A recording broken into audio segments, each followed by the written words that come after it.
Now it's time for your community focus. Vaccines now available for children ages 6 months to 5 years old. And here in Rhode Island, those vaccines are in pharmacies right now across the state. And here to talk with us about that is Dr. Philip Chan with the Rhode Island Department of Health. Thanks so much for being here with us.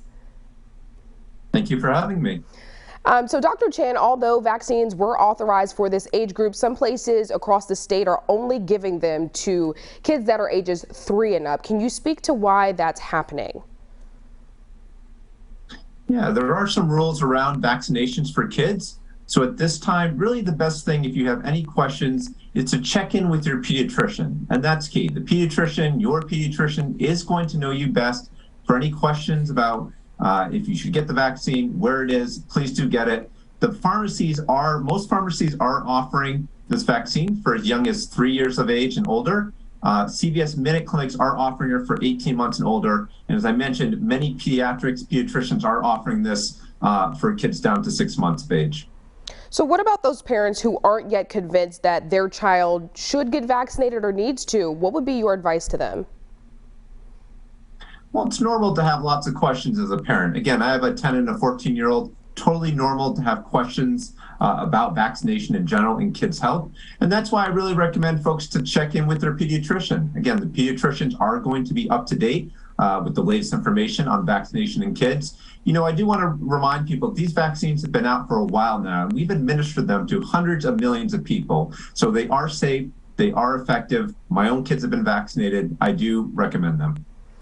And speaking of just COVID numbers, overall right now in the Ocean State, we look good. As a whole, we're currently ranking as a low community risk level. Why do you think that's happening now?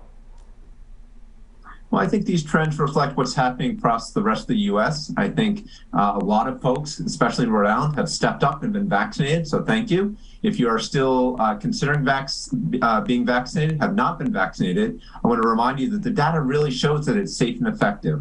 So I think these numbers are in a great direction. I think that we're in a good place, and I'm very optimistic.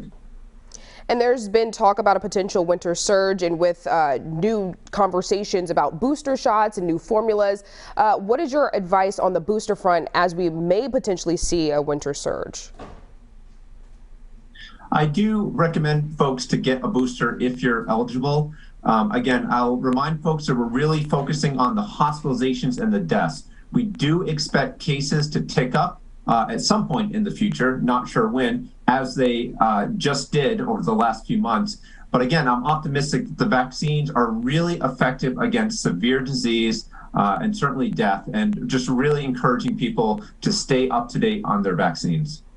And any just last bit of advice, if you could say in 60 seconds or less, for those people who are just tired of hearing about COVID, why you think it's important to consider these vaccines for maybe your kids or maybe your elderly parents, just anyone who's still on the fence about it.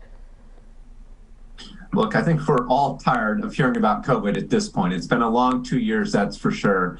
But I am reminded that there are folks in our society, our community, that are more vulnerable, and we have to protect them. And that's one reason, certainly as a physician, that I got vaccinated. And I would just encourage people to think about those folks in the community that are more vulnerable, that may be immunocompromised, and certainly people at any age can be immunocompromised. So let's think also of those around us. All right, Dr. Philip Chan with the Rhode Island Department of Health, thank you so much for your insight. Thank you for having me. Now let's get a look at tomorrow when Mayor Jorge Elorza is going to join us live in studio for his monthly interview to talk all things Providence.